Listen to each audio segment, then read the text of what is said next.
भूमि की उपज देवाधिदेव महादेव की कृपा से अपने आप बढ़ना प्रारंभ हो जाए। उसको रखो, डालो,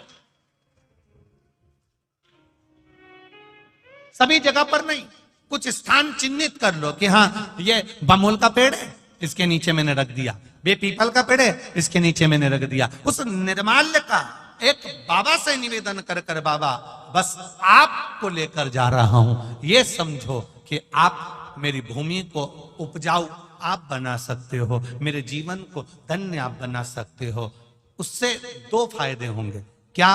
एक, निर्माल्य जो इकट्ठा होता है, लोग उसको ले जाकर नदी में डाल देते हैं, नदी में डाल देने से नदी दूषित हो जाती है, नदी में प्रदूषण हो जाता है। तो वो निर्माल्य जब आप जमीन में ले जाकर गाड़ोगे, डालोगे, तो नदी भी शुद्ध होगी और भूमि में भी उसकी खाद बनकर उस भूमि पर भी उसका शुद्धता का भाव जागृत होगा। आप करो, उससे आप कहो,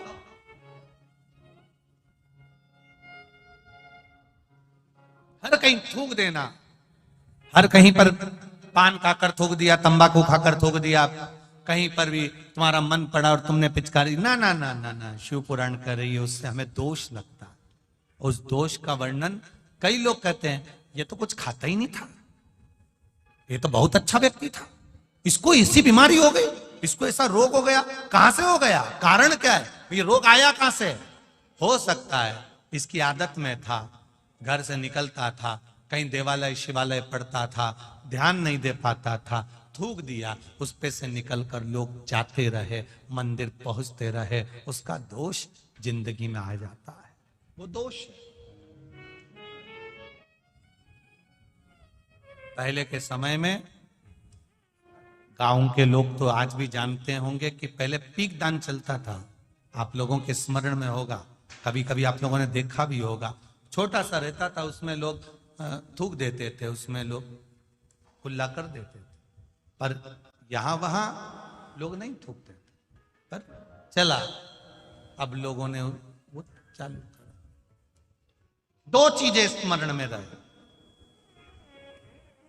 कोटेश्वर बाबा का दर्शन करने जाओ, महाकाल बाबा का दर्शन करने जाओ, ओमकारेश्वर बाबा का दर्शन करने जाओ, चाहे तुम्हारी मर्जी पड़े, जिस शिवालय में दर्शन करने जाओ, जिस मंदिर में दर्शन करने जाओ, उस मंदिर में अगर कोई बेलपत्री जमीन पे पड़ी है, कोई फूल पड़ा है, आप दर्शन करने आए हो ना, उसको उठाकर किसी एक कोने में, किसी एक जगह पर ले जाकर पटक दो।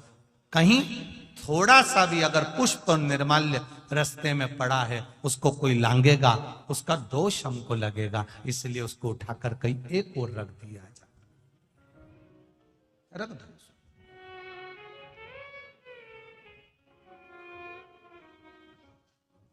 हम तो यहां तक कहते हैं, किसी मंदिर में पुजारी जी बैठे हैं, पंडित जी बैठे हैं, कोई आया दर्शन करने के लिए, आप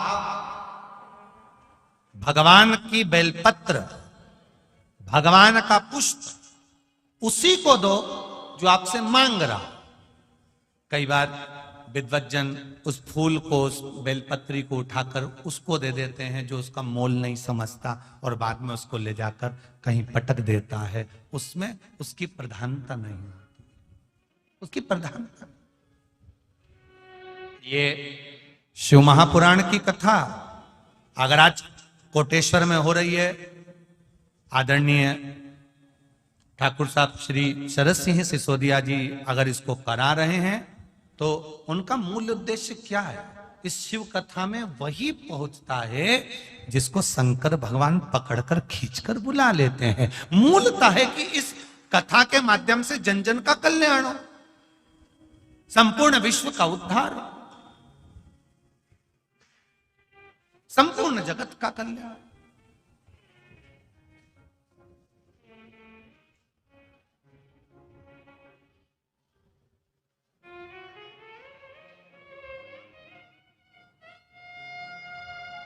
कल कोई कह रहा था, गुरुजी ये कथा क्या कोई राजनीतिक उद्देश्य से हो रही है? हमने उनसे कहा, राजनीतिक उद्देश्य से होती अगर ये शिव पुराण की कथा तो कोटेश्वर जैसे जंगल में नहीं होती, कहीं के शहर में होती, जिससे और आनंद की अनुभूति। ये बाबा कोटेश्वर के चरणों में हो रही है, ये भाव है। हम तो ठाकुर साहब शरद सिंह जी सिसोदिया जी को और उनके परिवार को धन्यवाद देना चाहेंगे, जो शिव पुराण को आप कोटेश्वर तक लेकर आए। आज ये कोटेश्वर का मंदिर, कोटेश्वर धाम आज पूरे विश्व में कम से कम प्रसिद्धि तो पा रहा है कि कोटेश्वर भी कोई धाम है जहां शंकर आनंद के साथ विराजमान। आज प्रेरणा तो मिली है लोगों।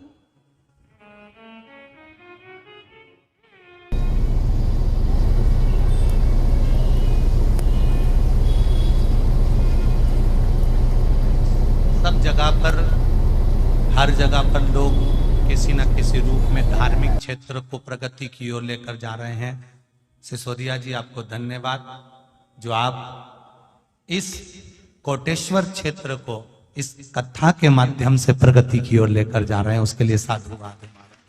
साधुवाद, बहुत बहुत साधुवाद। शिव कथा जीवन का एक आनंद तत्व है, जीवन का एक लक्ष्य तत्व। पुष्पदंत, निर्माल्य, चारों तरफ देखो। निर्माल्य भी दो चीजों में कार्य कर जाता है, एक रक्षा के लिए, एक अपने कार्य की सफलता के लिए।